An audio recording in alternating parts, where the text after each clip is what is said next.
Hi, this is Donniel Hartman and Yossi Klein Halevi from the Shalom Hartman Institute. And this is, for heaven's sake, Israel at War, day 291. And the theme that imposed itself upon us this week is America. Not North America, not the diaspora, not world Jewry, America. And to really frame today's conversation is to recognize that the United States and Israel is not a foreign affairs agenda. It's actually even technically not even under the purview of the Minister of Foreign Affairs. That America is dealt with directly by the Prime Minister's office. And America is not an overseas issue for us Israelis. It's a local... It's the Prime Minister who appoints the ambassador to the U.S. rather than the Foreign Ministry. The Foreign Ministry. Yeah. And for Israelis, it's local need. It's a local political issue. It doesn't have to do with our bilateral relationships with a foreign country. This country, despite all of our aspirations, Zionism was going to create a homeland, and it did. It's been a phenomenal success, creating a homeland for the Jewish people, a place where we're sovereign. As we all really know, we're not completely sovereign. We're not completely. There is one country in the world which is our lifeline, and has really been, not since the beginning, but at least since 1967, while it was the first country to support Israel in 1948. To recognize us. But over time, America is our lifeline. The American veto, American military aid, in the past, American financial aid. And it's... the American veto in the UN. In the UN, and also not just in the UN, it's just wherever. Right. It's the ICC and the ICJ. It's there is this famous prayer about how in every generation there arise enemies to destroy the Jewish people. And in our prayers, we pray that God should save us. I know it's very heretical, and I don't want to exaggerate. Heresy. I don't want to exaggerate, but there is a sense in Israel that the United States is it's us. There's a sense of it's internal. It's at the core of who we are. And this war brought it also to the fore in a more powerful way than ever before. I remember in the Yom Kippur War, but at this war, the role of Biden, the role of the Congress and the Senate, the role of America to be with us at a time when some of our greatest enemies are standing up and endangering us in brand new ways. And that's also why we are so sensitive. Britain, Germany, they could say it, but when an American president or something said it's like you're... When Biden withheld some weapons from us, there was such a sense of hurt. How can you? You stand with us. You're one of us. And it's a hurt also that comes from profound need. And I don't know if there's any country in the world which is independent, but we certainly, while we're sovereign and we have our independence, we are deeply connected to an American world agenda. There was a little time that we thought we were going to play at the end of the Obama administration. Oh yeah, we're going to become friendly with Putin or with China. Yeah, good luck. Yeah, like they have a deep count on them. America is so integral to our safety, to our well-being, and we think in those terms so deeply. It's not just that apartment houses are registered in dollars. There's a lot of countries where the dollar is their first, second currency. Here it's a very, very deep issue. And the turmoil in America is not a turmoil in America. In Israel, it's a turmoil here. Biden resigning, Harris now being the presumed Democratic candidate, Trump returning. Israelis are constantly talking about who's going to be, who can we count on? Who's going to be our president? Who's going to be our president? Who's going to be our president? Yeah. And while there was ambivalence about Biden, there is a sense that there's an era is coming to an end. I don't think there ever is going to be a president who says, I am a Zionist. Certainly not from the Democratic side. Certainly not from the Democratic side. And I don't think Trump uses that language. So let's talk about America. With Israel at war at this time, we're going to avoid religiously commenting on what's best for America. Neither you or I are trained in that, nor is that our purpose here. And for heaven's sake, who Americans should pick or not, that's not, the world doesn't need you. That's a really important caveat for our American listeners. This is not the address to come to for guidance about who Jews should vote for. And we're not going to talk about that, even if we might have opinions which are correct or incorrect. But we want to talk about America from Israel's perspective, from, at this moment, the changes. So the shift, how would you start our conversation? Let's even divide up. Like, how do Israelis now look at the resignation of Biden and now the presumption of Kamala Harris taking his role? I think we need to preface that by noting that at this moment, Netanyahu is in Washington preparing to address Congress, which, given all of the political upheavals of the last days, is simply ludicrous. And yet there he is, and members of Congress will dutifully show up and go through this charade because it's Israel. And what prime minister of any other country would presume to show up in the middle of this firestorm? So let's just stop there. That's great. I want you to expand on that because that says everything. Like, that says everything. Everybody else, okay, this is not the right time. You have Trump was just survived an assassination. The Democratic Party is so expand on. So we have a concept in Hebrew called ben bayit. Ben bayit is literally the son of a house, of a family, but what it really means is someone who is not technically part of the family, but has been quasi-adopted. And so the Israeli prime minister regards himself as a ben bayit in Washington. As at a home. Yes. Washington is his home. And so if there's turmoil in Washington, that doesn't matter. No, members of Congress aren't leaving Washington. You stay put. And so there's this frankly bizarre spectacle.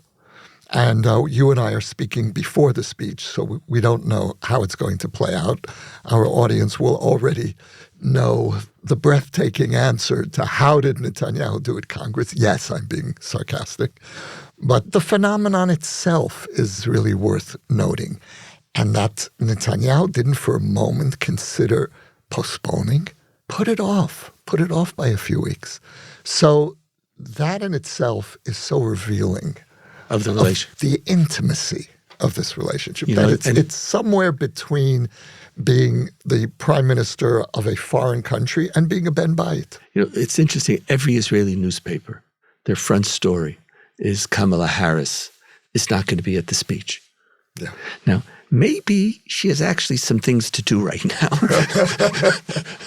Maybe it's not an ideological affront or a rejection of America's adopted child.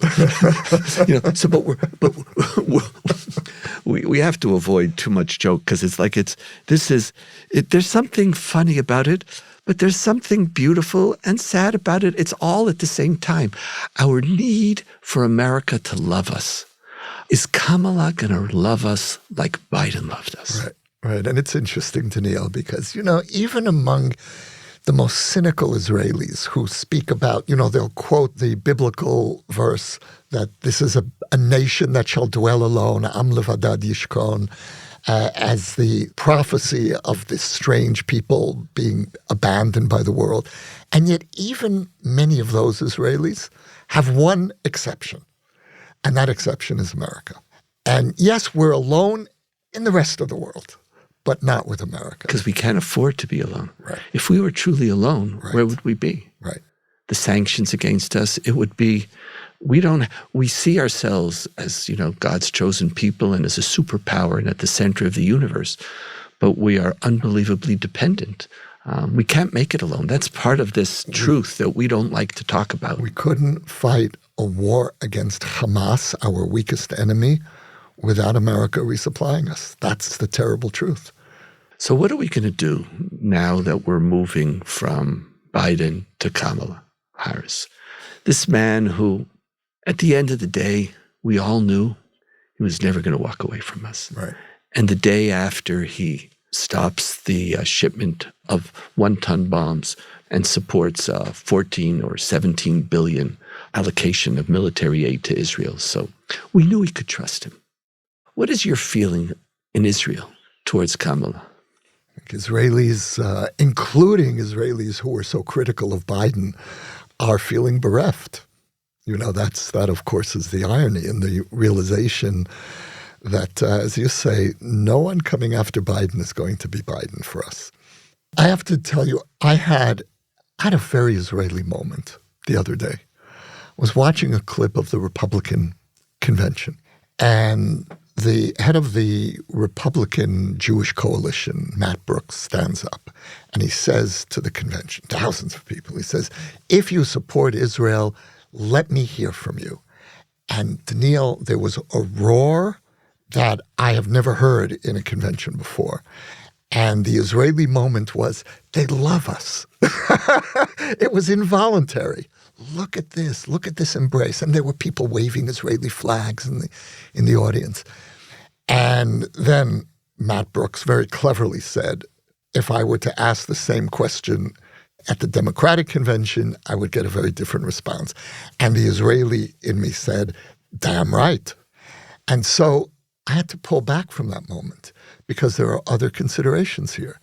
And what this moment should be telling us is that it's not always about us, even with America. There are dynamics happening that are so much bigger than us that affect the future of humanity. And now I understand we have this desperate need at a desperate moment to shore up our most dependable friendship. But there are other questions here. And one of the questions that I have, which Israelis need to ask themselves, is when we look at this election, it's not only about our safety, and even to be Jewishly provincial, it's also about the safety and the future of the American Jewish community. And so there are two questions, it seems to me, on the Jewish agenda. Which candidate is going to be better for Israel, will help make us feel safer? Which candidate is going to make American Jews feel safer? Because in this election, American Jews are going to be voting in large part for their own safety. That's now on the Jewish communal agenda in a way that it wasn't in the past. What I sense here from Israel, and, part of what we do is we expand our own feelings and make that all of Israel. It's a very Israeli thing to do. It's an Israeli thing to do. And since we have the microphone, we're allowed to do that. I think there is an uncertainty that has entered into the equation that we didn't have before. We just didn't have before. With Kamala Harris, there's the Democratic Party. There is a progressive wing. We know that. We don't know how extensive it's going to be. We don't know how strong it's going to be. We don't know where is Kamala. She gave a few speeches. And not every speech that she gave did she end it by singing Hatikva, Israel's national anthem. Like you didn't feel this. You felt that she was being an American president or vice president as she should be. You didn't feel that she was speaking to us as part of her worldview. And some of that objectivity, I see also the other side, or, there is a context, even though she didn't use that word.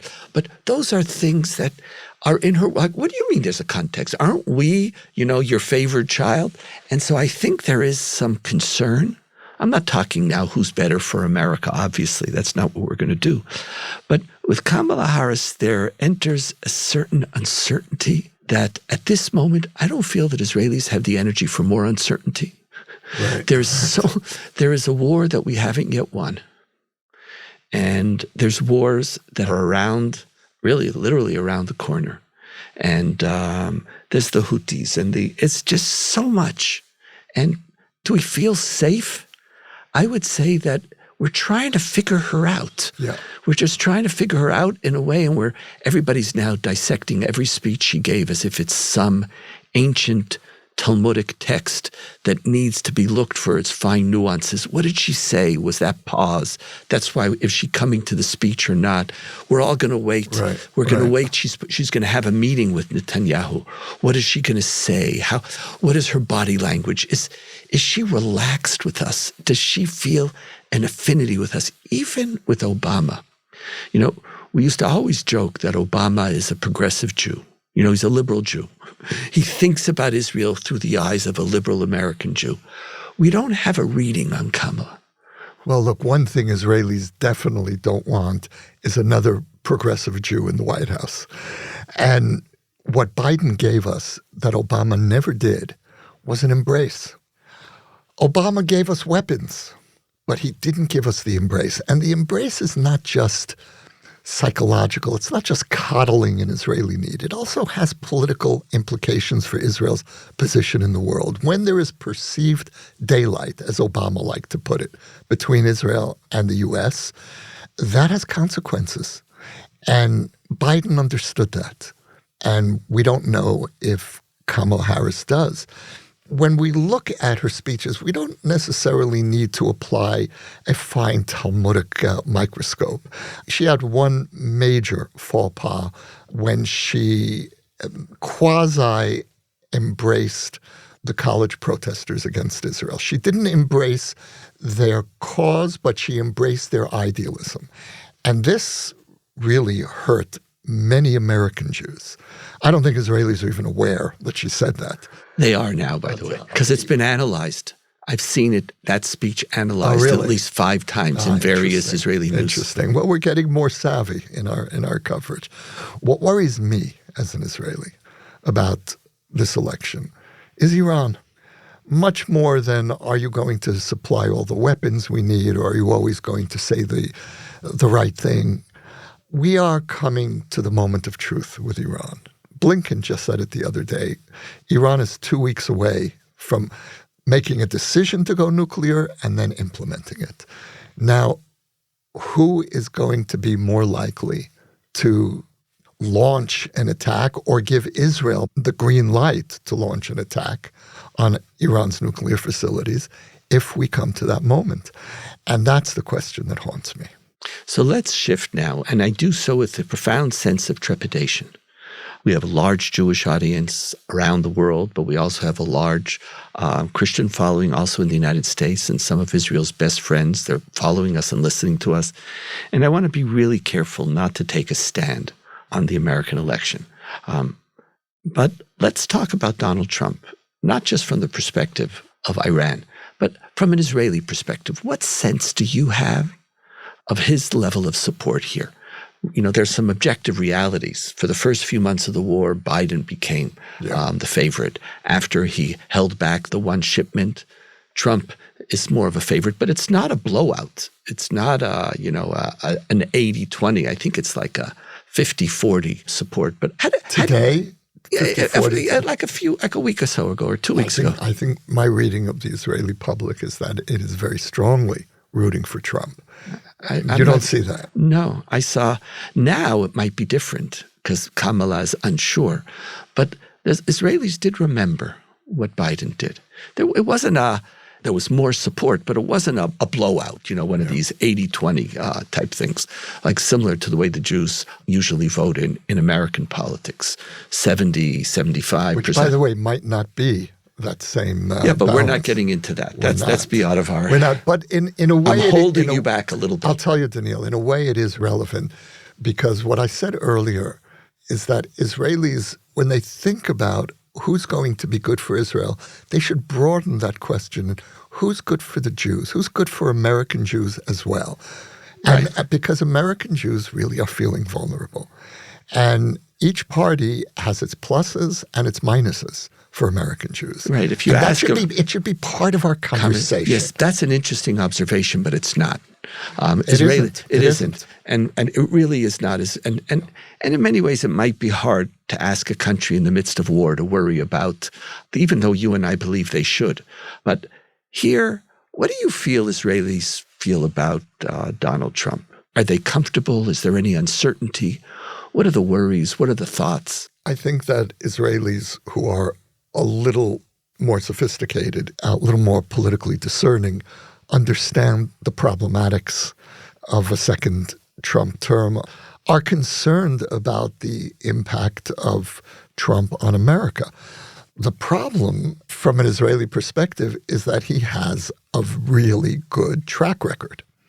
And what that means is that he's already coming to the race. Not that, we talk as if it matters what Israelis think, but let's pretend that it does. No, of course it matters. It matters to us. It matters to our listeners. Right. Like what's happening to Israelis right now? These are things we're all thinking about. I think Israelis are by and large looking to Trump.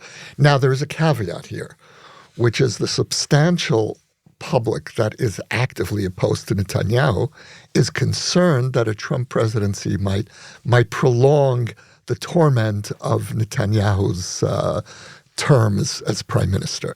Now, Netanyahu himself, I would guess, is banking on that. All I have to do is hold out till the elections, Trump comes in, and then Israelis will understand that I'm the right guy to navigate this relationship. What I've been sensing and hearing, and we always make sure to listen to people who verify some of our core instincts, is that there is no doubt that from an Israeli perspective, the thing they feel most comfortable with is Christian support towards Israel, which is most ambivalent to most American Jews, because on so many issues, ideologically, there are differences on so many internal American questions. But Israelis feel safe with Christian support. And American Jews feel profoundly unsafe. Right, but Israelis do. Yes. Yeah. And all the language of the end of days and whether, we're part of some, Israelis say, listen, when the Messiah comes, we'll worry about it. There's a safety. There's a true sense of love and affinity that we feel in a large part of Christian America. But Donald Trump is supported by that group. So on the one hand, we say no matter what he's going to do, there's a strong tradition. You remember we share values. We're not sure the value language that's shared with Democrats, even though that's one part of it. We feel safe that when push comes to shove, someone's going to have our back. Someone's going to have our back. With Donald, though, you never know. The problem with Donald Trump, and this is what I think most Israelis now get a sense too, is that we don't know how ideological he is. Right. We don't know what his ideology, does he even have an ideology? Is this an ideological president? Is it not? Whether everything is through his own narrative, self-interests. Again, I don't want to criticize him, but there is also with Donald Trump a measure of uncertainty. Right, and there's an added uncertainty, which is the growing isolationism within the Republican Party, which J.D. Vance represents. Now, Vance has made a clear line between those American allies who, as he puts it, don't pull their weight, and those that do. And he's passionately supportive of Israel because in his perception, we do pull our weight. We defend ourselves. He said something very interesting. He said that what he loves about Israel is that Israelis love their country. Right. And we do. So are we the exception? If so, how dependable is that? What happens if we start to falter militarily? What happens if we lose? Are we then no longer an ally that pulls its weight? In other words, if the relationship isn't based on some shared values, but then the other side of that is, do Democrats perceive shared values with us? Yes, I think that much of the party still does, but a growing part of the party doesn't. There's a certain sense of like, it's enough already. Like now we have to worry about Israeli politics. Now we have to worry about American politics. That's right. It's just, so, maybe Vance is saying to us, like, I hate being an exception to the rule, because you always beware when you're the exception, unless he's saying to us, you're a Ben Bait, you're my adopted child. Don't worry about Ukraine. Is different. Don't worry. Now, it's one thing to say, I can't win that war in Ukraine. You hear Trump saying that. You hear Trump saying the war is going to be over. But there's a harshness, there's a cruelty in the way they're ready to cut off Ukraine and in the affinity that he shows for Putin. So that's scary to us. That's scary to us. So let's end with we're going to take a chance, because by the time most of our audience hears this, the speech will already be over. Just reflect. I don't want you to channel the inner Bibi within you. I'm not going to ask you to do that, even though I know that's a dominant part of the way you think. But what would be, if you could or were part of the speechwriters, what would be the most important angle or advice that you would give to Prime Minister Netanyahu as he's going to speak to America at this tumultuous time, at this time when America really has a lot of work of its own to do right now, but we're coming because it's our home? What would you advise? One word, gratitude. That has to be the keynote. I love that, by the way. I would say, and I like yours better than mine, because I think that's the deepest one. I would say to him, do not use this speech as a moment to speak to Israelis. Because so often... Good luck with that. Good luck with gratitude. There's so often... You need to talk to America right now. You don't go to Congress to prove to Israelis, here, I'm the one who handles America. I'm the one who has this. This is not your moment to help you win your election. Oh, come on. We're talking about Netanyahu. He wouldn't do that. Exactly. We're talking about our own aspirations. To talk to America. And I would speak both about gratitude, and I would also speak about our shared values together. Talk about it across the board. The deepest need of Israel is that Israel be a bipartisan issue in the United States. We are all, because things shift. We need America on our side, and we have great friends, and we have to speak in that way. There's something that I want to end with, which a close friend of mine pointed out. Netanyahu, when he was about to get on his new plane, and they asked him, what are you going to talk about? And they said, I'm going to tell America that regardless of who's president of the United States, we're going to support you. Did he say that? I promise. He comes through every time. So that's his notion of bipartisanship, telling great America that don't worry, we will support, we Israel are on your side. It's like there used to be the famous joke about, there's 15 million Jews in the world, but we say, the Chinese and us Jews, we're the majority. So here the mouse that roars is telling America, don't worry, we have your back. You could always count on us. See, maybe together with gratitude. Gratitude also comes with a little less hubris. A little less hubris. To understand I'm not the gift to the world, and America is one of our greatest gifts, and we love it as such. And, you spoke about the convention. In almost any audience, if you'd ask an Israeli audience to say, who here loves America and is grateful to America? You would hear a similar roar. You would hear a roar. And so, last word, Yossi. This is a moment of such profound uncertainty for Israel, for America, for the world. And I think that what we all need, especially in navigating this profound relationship between Israel and America, is a deep breath. And let's not rush to judgment. And it's especially hard in an election year. But as you say, let's remember the bipartisan bedrock of this relationship. And yes, no matter who will be president, we in Israel will support you. In many ways, the political divides that plague America, the profound intolerance between each side, which is a very troubling thing to anybody who watches American politics, the inability of each side to even admit that there's complexity and value, it's an all or nothing. That can't be the way we do America. Because at the end of the day, we need them. And at the end of the day, they're our greatest friends. And we're going to have to, in the midst of the next few months, find the inner strength to deal with the complexity that's there too. So maybe our last word is thank you, President Biden. And we're with you, America. We're with you, America. Amen. Thank you, Yossi. Pleasure. This is, for heaven's sake, Israel Still at War, Day 291. And at the speech, what will be mentioned are the hostages. But we don't just want the hostages to be front and center in the speech. We want the hostages to also be front and center in the policy. And maybe by next week. Well put. Maybe by next week, who knows? It's coming close, even though every day that passes is a day that they don't have. Be well, my friends. You can now sponsor an episode of For Heaven's Sake, Israel at War.